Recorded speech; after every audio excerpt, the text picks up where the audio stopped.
One thing about me, Netflix, y'all got it right. Y'all got it right this time. Netflix, okay?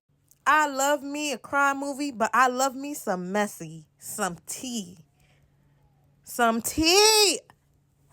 Today we hopping into the Suitcase Killer, which is on Netflix because I have the time, child. We're not gonna get into that. Let's get into it. So right off the bat, like right from the jump, the beginning of the movie, you see a suitcase is on a beach, waves. Woman is walking over. She opens the suitcase because she's using this little metal detector thing. Right from the jump, I'm just like, why is she using a metal detector thing on the sand? Like, what's going on? I don't know what she was looking for, but she found the suitcase with a dead body in it. And it turns out to be this lady husband.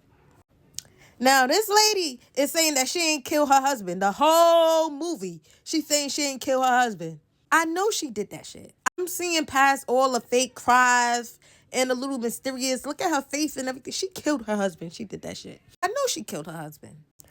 But I'm even more mad at the fact that there was no plot twist to the movie. Like, I understand it's based off of like a real story, but add a plot twist to bring like a little, like a little, you know, give it a little.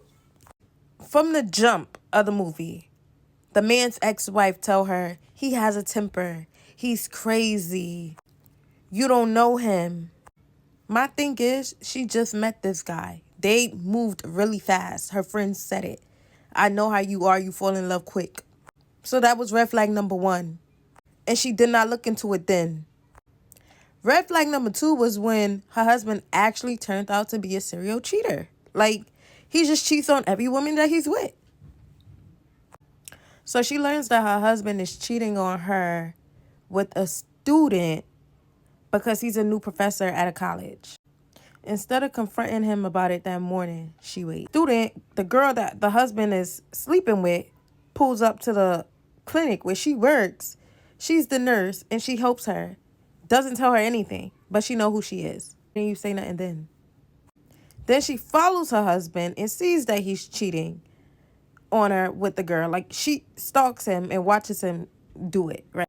And still don't say nothing. Like, is it just me? Is it just me? That I would have hopped out of the car. It would have been a whole show.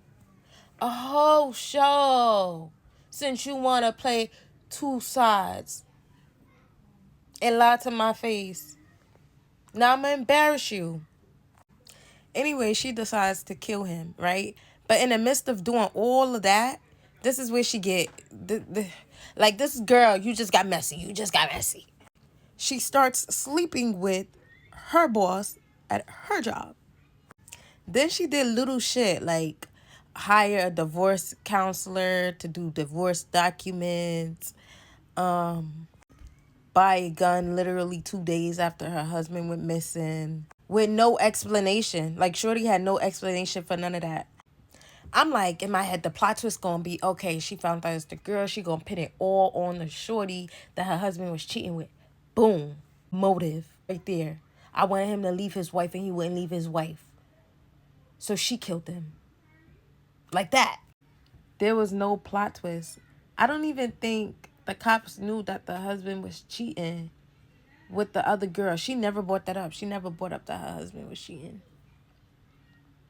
She brought up that he was gambling, but she never brought up that he was cheating. And if he was gambling, that wasn't the way to kill him. You could have just killed him flat out.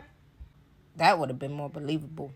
She really fucked up because she wasn't done playing her role. How you kill your husband and not do the searches to look for him with his family? Red flag.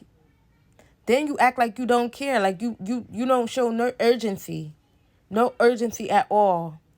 Then at the funeral, the way she was acting at the funeral was a little weird. Like, cry a little bit more. Be a little bit more sad. Then you not bring his kids to the funeral. Because you don't want to traumatize them even more. Bitch, are you dead ass? Like, I was with the sister on that one. I was really with the sister on that one. The thing was, she got too caught up in that man that she wasn't able to focus. Like, you can't just kill somebody and just not think that. Yeah, you can move the stuff out your house, but, like, you got to make it all come together, the story. She ain't having no storyline. Yeah, she was consistent, but there was mad breaks in her story.